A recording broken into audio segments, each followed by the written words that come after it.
Dear student, আজকে আমরা Excel সম্বন্ধে জানব। এই এক্সেলটার হচ্ছে লেটেস্ট ভার্সন, এক্সেল 3065। দেখো, এক্সেল খুললাম। এক্সেল খুলে এই ব্ল্যাঙ্ক ওয়ার্কবুক খুলব। ডবল ক্লিক করলাম।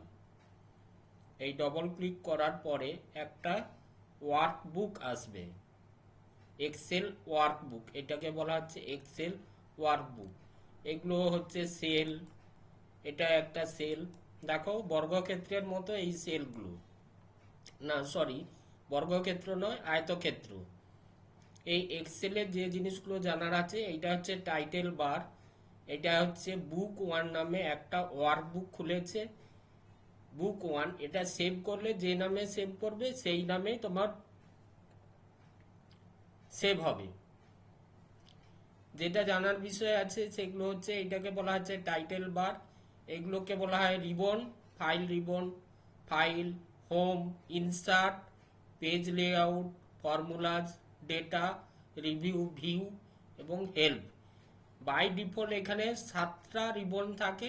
এই রিবনের মধ্যে কিছু কিছু কমান্ড গ্রুপ থাকে, এগুলোকে কমান্ড গ্রুপ বলা হয়। যেমন হোম রিবনের মধ্যে কমান্ড গ্রুপ হচ্ছে clipboard, front, alignment, number, style ইত্যাদি।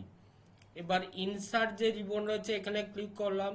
এর মধ্যে এইগুলো হচ্ছে command group, table, chart, filters, link ইত্যাদি।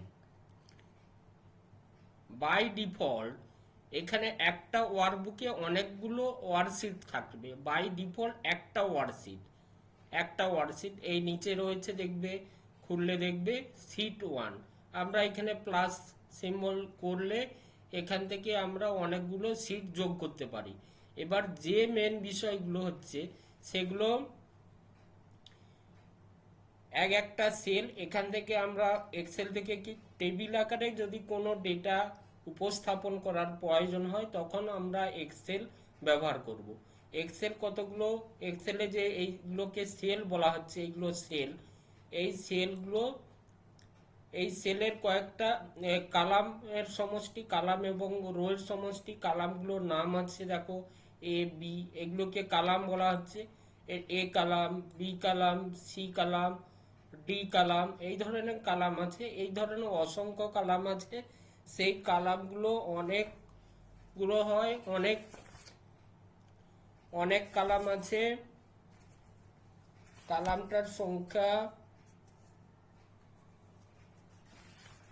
সংখ্যাটা দেখে বলে দিচ্ছি।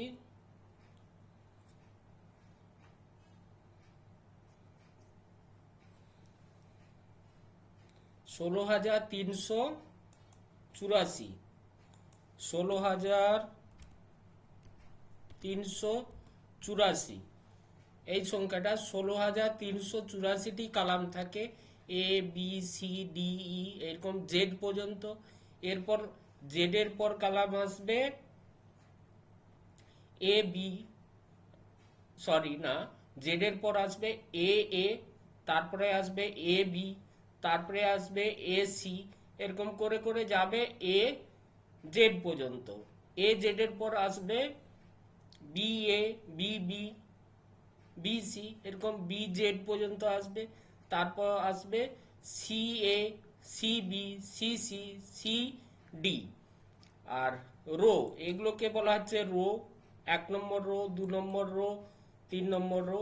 এই ধরনের রো রয়েছে হচ্ছে 10,84,576।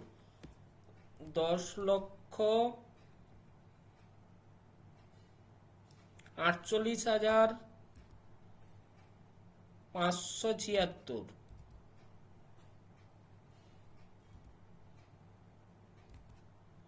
10,84,576, এইটা হচ্ছে কালাম সংখ্যা 16,384। আর হচ্ছে রো সংখ্যা, তাহলে হচ্ছে 10,84,576। তাহলে টোটাল কালাম হচ্ছে কত, এইটা গুণ করলে 10,84,576 গুণিতক 16,384, এতগুলো কালাম রো সেল থাকবে। সেল, অর্থাৎ সেলগুলো বলতে এইগুলো, এই যে আয়তাক্ষেত্রাকার ছোট ছোট ঘর রয়েছে এগুলোকে সেল বলা হচ্ছে। তাহলে কি বললাম যে এক্সেল ওয়ার্কবুকে কতগুলো সেল থাকে, সেলগুলোকে বলা হচ্ছে, সেলগুলোর নির্দিষ্ট অ্যাড্রেস আছে, এগুলো সেল। তাহলে কালামের সংখ্যা কত? 16,384। রোয়ের সংখ্যা হচ্ছে 10,48,576। 10,48,576টি। এবার দেখো প্রত্যেকটা সেলে কি, এগুলোকে সেল, এটা হচ্ছে নেম বক্স। যেই সেল, প্রত্যেকটা সেলের অ্যাড্রেস রয়েছে। দেখো যেই সেলটা সিলেক্ট, এটাকে বলা হচ্ছে অ্যাক্টিভ সেল। যেই সেলে ক্লিক করব সেইটা হবে অ্যাক্টিভ সেল। সেই সেলের এইখানে নেম বক্স আছে, অ্যাড্রেস দেখাবে D5, অর্থাৎ কালাম হচ্ছে ডিতে আর রোতে হচ্ছে 5। তাহলে সেলটার অ্যাড্রেস হচ্ছে D5।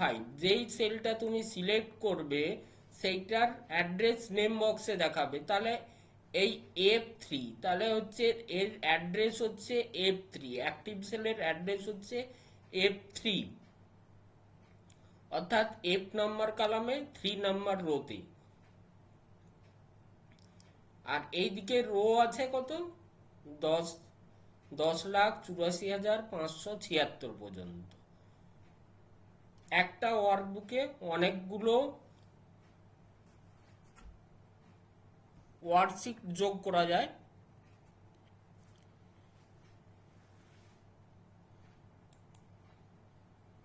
দেখো কোনো সেলে তুমি কোনো নাম্বার লেখো, তাহলে দেখবে এটা হচ্ছে বাম দিক থেকে ডান দিক থেকে, অর্থাৎ রাইট জাস্টিফাইড। আর যদি কোনো লেটার লেখো বা আলফাবেট লেখো তাহলে দেখো লেফট জাস্টিফাইড। কোনো সেলে কোনো সেলে যদি আমি নাম্বার টাইপ করি তাহলে সেটা হবে রাইট জাস্টিফাইড। আর কোনো আলফাবেট বা অক্ষর যদি আমি টাইপ করি সেটা হবে লেফট জাস্টিফাইড। আর একটা জিনিস হয়েছে যে কোনো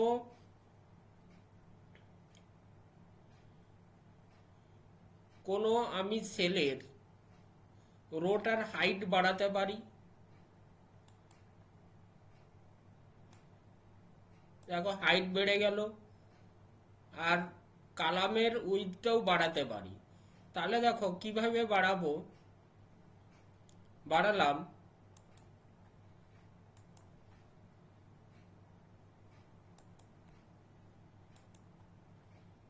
দেখো বাই ডিফল্ট রো এর হাইট হচ্ছে 15। তাহলে দেখো বাই ডিফল্ট রো এর হাইট হচ্ছে 15। আর বাই ডিফল্ট কালামের উইথ হচ্ছে 18.29। বাই ডিফল্ট কালামের উইথ হচ্ছে 18.29। আবার বলছি দেখো বাই ডিফল্ট রো এর হাইট এখানে লেখা আছে 15। আর বাই ডিফল্ট কালামের উইথ হচ্ছে 18.29।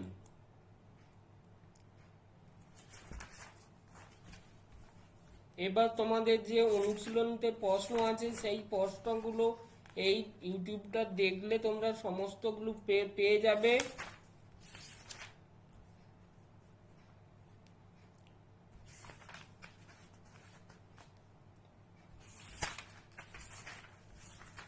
সেগুলো আলোচনা করে দিচ্ছি। দেখো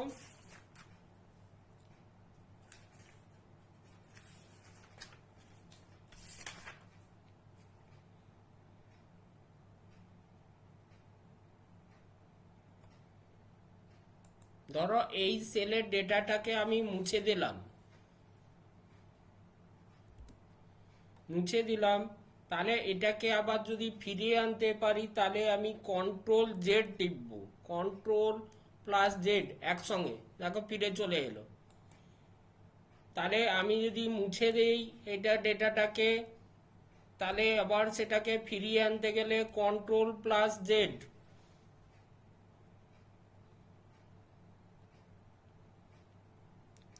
find and replace dialogue box প্রদর্শিত নিচে কোন শর্টকাটটি ব্যবহার করা যায়, সেটা হবে কন্ট্রোল এফ।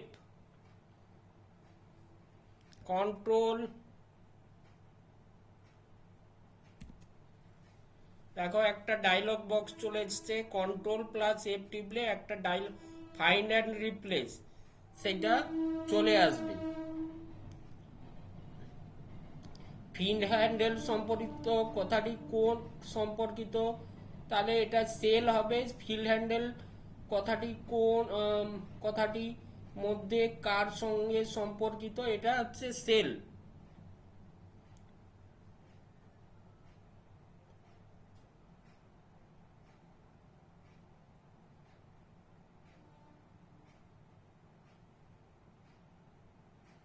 অ্যাক্টিভ সেল, ধরো অ্যাক্টিভ সেল, সেই অ্যাক্টিভ সেলের অ্যাড্রেসটি এই নেম বক্সে প্রদর্শিত হয়। এইটা অ্যাক্টিভ সেল, দেখো অ্যাক্টিভ যেটা একবারে কাভার করে আছে, এই অ্যাক্টিভ সেলের অ্যাড্রেসটা নেম বক্সে দেখাবে। আর এটা হচ্ছে ফাংশন, ফর্মুলা বার, এগুলো সমস্ত সিরিজ অপশানটি কোন রিবনের মধ্যে থাকে, সিরিজ অপশানটি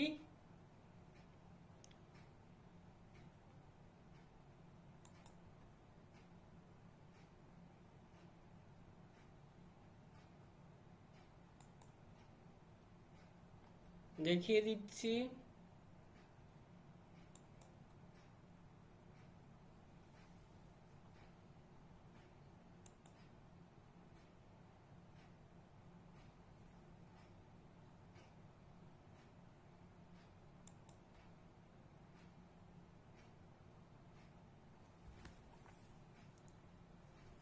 সিরিজ অপশানটি আসবে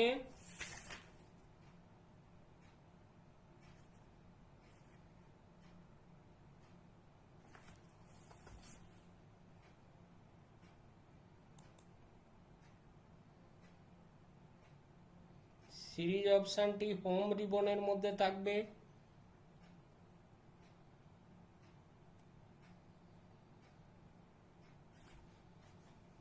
প্রশ্নগুলোর উত্তর সমস্ত যে প্রশ্নগুলো দিয়েছি সেগুলো সমস্ত পেয়ে যাবে। দেখো এটা হচ্ছে প্রথম সেল অ্যাড্রেস, সেল A1 এর অ্যাড্রেস, দেখো A1 রয়েছে।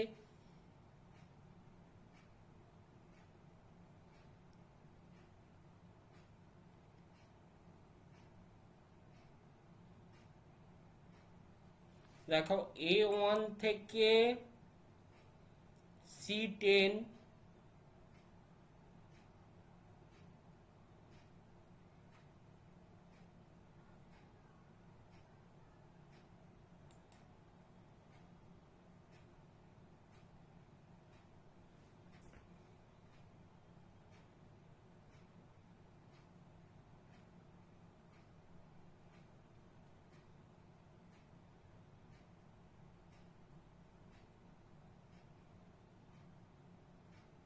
কতগুলো সেল আছে,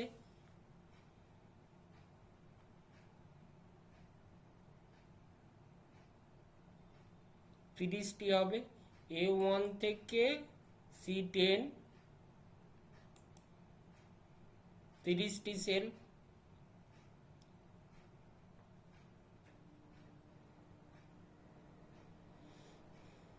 ধন্যবাদ সবাইকে। এই পর্যন্ত এইগুলো করলে নিশ্চয়ই যে প্রশ্নগুলো দিয়েছি উত্তর পাবে।